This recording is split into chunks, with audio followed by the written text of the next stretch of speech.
11 दिन उनकी पूछताछ हुई है, पूछताछ पूरी हो गई है।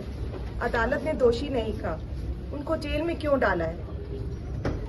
मैम, क्या आने वाले कितने दिनों के बाद आप लोग अब जेसी में भेज दिया गया है सीएम साहब को, तो कब बेल मूव करने की आप लोग तैयारी कर रहे हैं? इन लोगों का एक ही मकसद है, इनको चुनावों में उनको जेल में डालना है। देश की जनता इस तानाशाही का जवाब देगी। मैम, एक ही अपनी बताइए मैम। बैठवा देंगे ना, इसी हिसाब से बात सस्ती कहाँ है?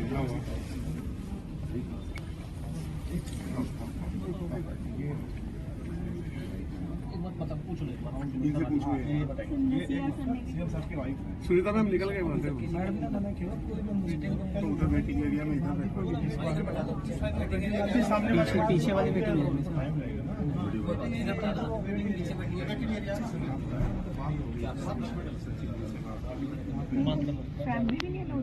अभी मैम किसी को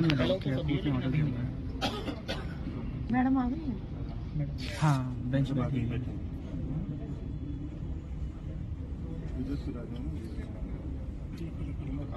जी जी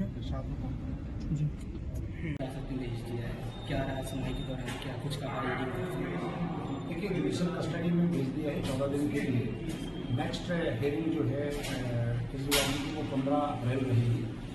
तो अब जुडिशियल कस्टडी में जाने का मतलब ये है कि भी अब हमारे पास राइट है कि हम बेल के लिए मूव कर सकते हैं, क्योंकि जब तक पुलिस कस्टडी रहती है तब तक बेल में मूव नहीं कर सकते। तो अब हमारी लीगल टीम डिस्कस करते हैं कि अकॉर्डिंगली आगे का कोर्स ऑफ एक्शन क्या होगा वो तय करेंगे।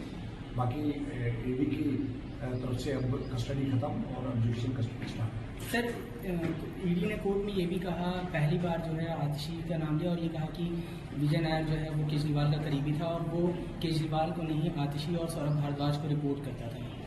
देखिए, ईडी अपनी एक नई स्टोरी लेके आ जाती है, जबकि आज जुडिशियल कस्टडी की उनकी एप्लीकेशन थी और उस एप्लीकेशन में उन्होंने कहा कि क्योंकि हमारे को 15 दिन की मैक्सिमम कस्टडी मिल सकती है, हम लोग अभी नहीं ले रहे हैं, बाद में हमारा राइट है। तो जबकि कानून बिल्कुल क्लियर है कि 15 दिन तक कस्टडी ले सकते हैं, जो कस्टडी उनकी होगी। तो अब जुडिशियल कस्टडी होने के बाद अब रेड टू अरेस्ट केस में दोबारा वो एप्लीकेशन नहीं कर सकते हैं।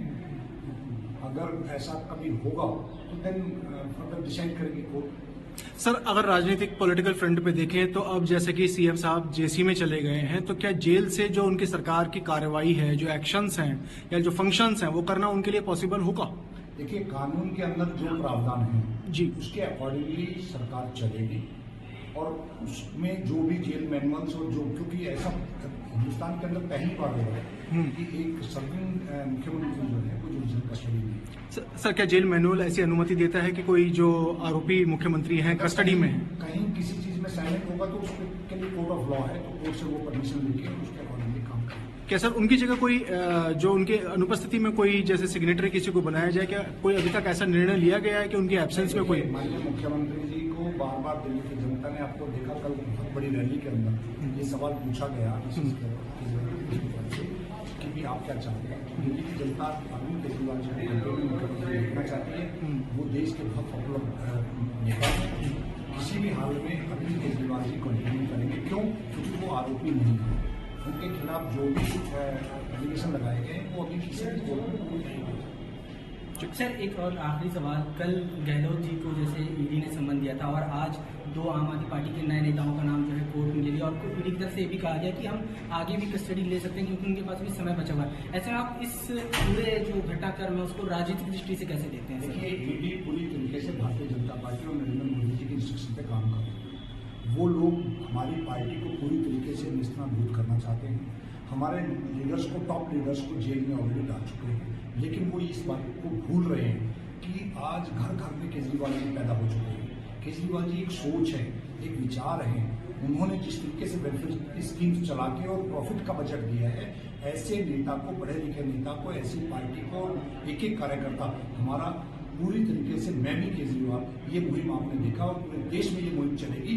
और भारतीय जनता पार्टी को अगर कोई रोक पाएगा, मैंने पहले भी ये बात कही थी कि नरेंद्र मोदी जी का काल अगर कोई है तो उनका नाम है अरविंद केजरीवाल।